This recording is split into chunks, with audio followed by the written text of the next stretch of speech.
Imagine dedicating 20 years of your life to bringing people closer to God, only to realize, 2 decades later, that they were more interested in cocoa money, sewing machines, gramophones, and new wives than your sermons. Now imagine your closest allies in this mission, the very people you trusted, turning your sacred project into a village brothel. Oh, and to top it off, after all your fire and brimstone preaching, you start wondering if maybe, just maybe, the people were better off without you. That's the story I'm about to tell you.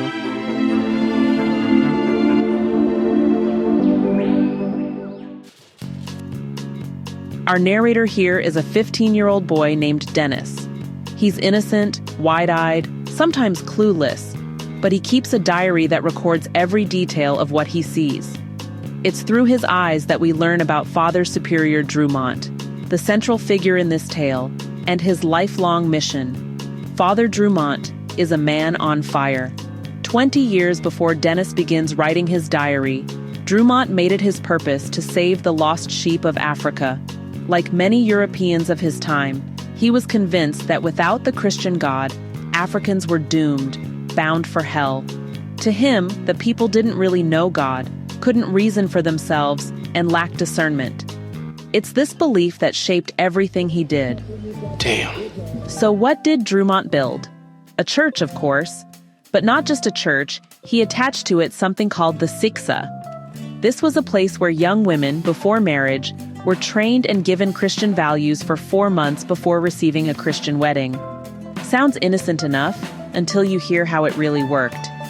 Drumont used the women as his labor force, making them work like animals, 10 hours a day. He described them as though they were machines. The native girl, the docile little black girl, what a perfect machine. No need to grease it even. No need even to go and see if it's growing rusty in the little garage where we've chucked it. She'll run out of her own accord and come and ask you, give me some work to do. Who has been able to invent the equal of that? Yikes. That tells you all you need to know about his mindset. Oh. But Drumont eventually realized that despite all his years of effort, he hadn't truly converted the people. So, in an act of strategy, he abandoned them for 2 years. His thinking was simple. If he left, maybe the people would grow spiritually thirsty. Then, when he returned, his presence would be like water to a desert traveler. He really thought of himself as Christ, salving the souls of the afflicted. Except, that didn't happen. When he finally returned, he was shocked. The villagers far from the main roads were happy and carefree, living their lives without a thought about him or his church. Men who had married in church were now taking extra wives. Others were living in open concubinage. Churches were crumbling, catechists had deserted, and life was moving on just fine. It's incredible. What Drumont noticed, was the difference between those roadside villages, where colonial oppression was strongest, and the untouched interior villages. Those near the roads, exposed to soldiers, chiefs, and forced labor, were, well, superficially more religious. But those in the interior, far away from all that colonial oppression, were happier, richer from cocoa sales, and living what he called careless lives. He complained, It seems the more money they have, the less they think of God. Everywhere he went, he saw bicycles, sewing machines, laughter, and singing. According to him, only the miserable or the oppressed can have faith in God. That's right. Drumont came to the twisted conclusion that oppression was the path to salvation. He even prayed for a sign, something that would bring hardship and suffering to drive people back to God. And, well, he got one. He met Monsieur Vidal, the colonial administrator, who casually informed him of plans to build a road through the Tala country, and road building meant one thing: forced labor. To Drumont, this was divine providence. If only they'll build that road, if they'll beat and persecute these people, then perhaps they'll all return to God. The symbolism of roads just couldn't be clearer. In colonial Africa, roads weren't built for the benefit of locals.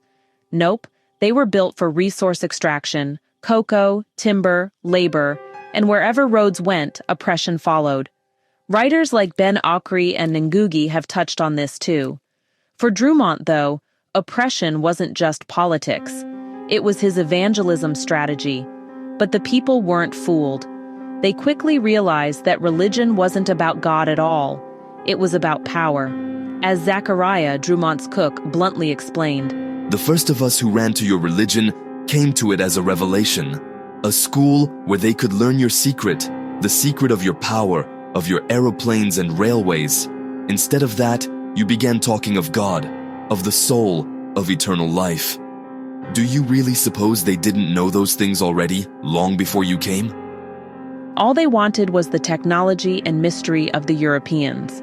But when they realized the church wasn't giving them those secrets, they turned to something else: money.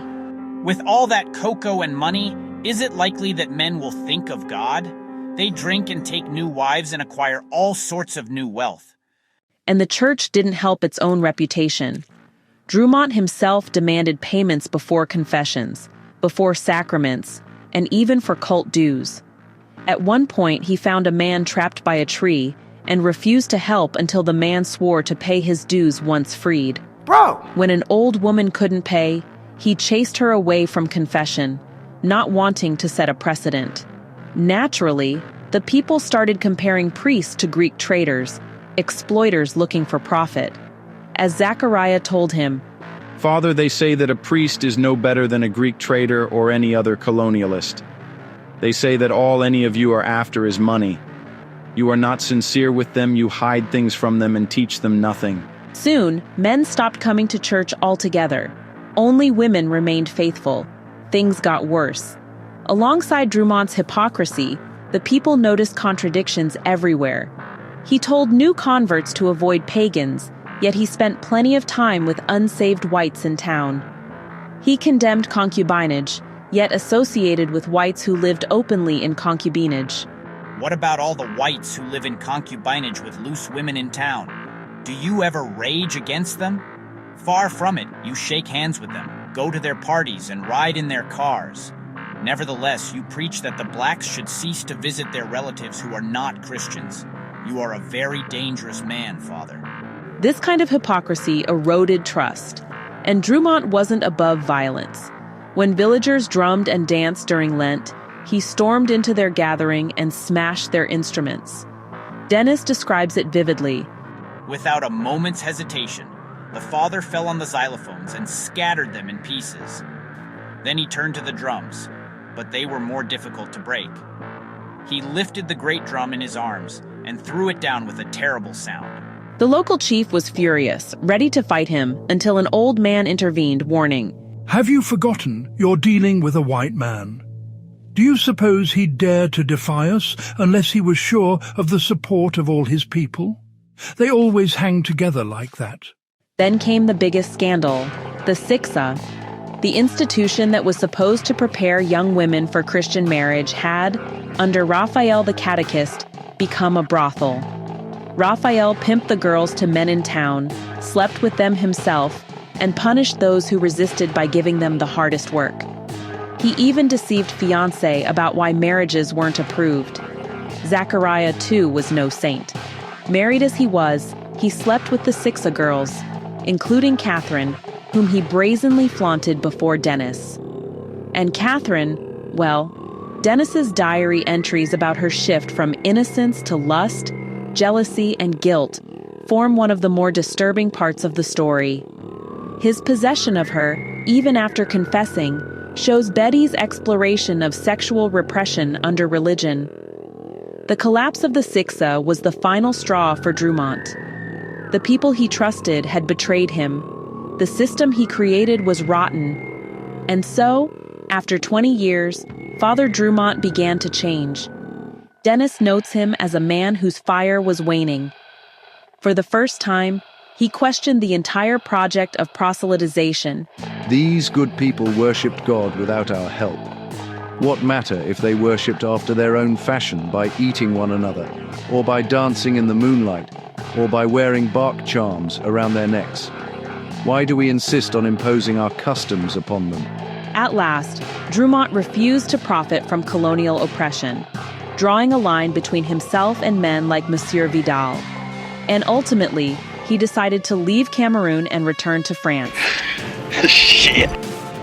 And that, my friends, is the story of the Poor Christ of Bomba, published in 1956 by Mongo Beti. This book is fascinating because, well, it's not just a critique of colonialism, it's a dissection of missionary hypocrisy, exploitation, and all those contradictions that came with imposing Christianity on African societies.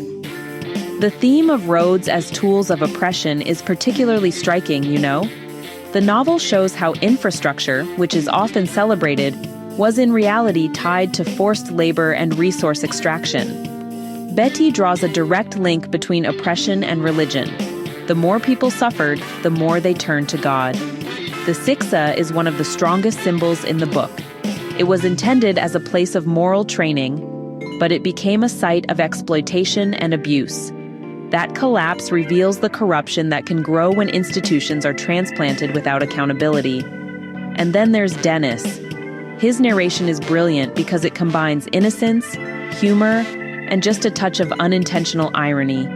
His misinterpretations, like thinking Zachariah's whispering at dawn was diarrhea, or feeling superior to unpaid catechists while failing to question the priest's greed, give the story both humor and depth.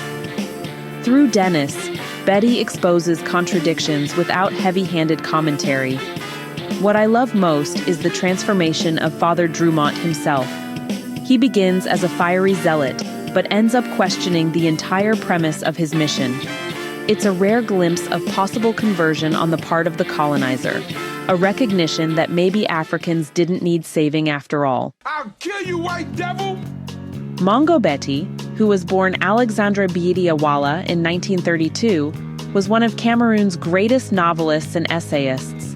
He wrote under pseudonyms like Eza Boto. His early works, including The Poor Christ of Bomba and Mission to Kala, sharply attacked colonialism and its effects. After publishing a few novels, he stopped writing for over a decade, and then returned in the 1970s with works that criticized post-independence regimes as neo-colonial. His non-fiction book Main Bass sur le Cameroon, also known as Rape of Cameroon, was so explosive it was banned in both France and Cameroon. Mongo Beti remained a fearless voice against oppression until his death in 2001. The Poor Christ of Bomba is not an easy book, but honestly, it's a necessary one. It strips bare the contradictions of colonial religion and really forces us to confront some uncomfortable truths about history, power, and culture. If you're interested in African literature, colonial history, or just powerful storytelling, this is one you shouldn't miss. Thanks for watching, and if you enjoyed this deep dive, don't forget to like, share, and subscribe for more classic African literature reviews. Hey, thanks so much for hanging out with me today. If you're interested in diving deeper into this book, I've left some links down in the description.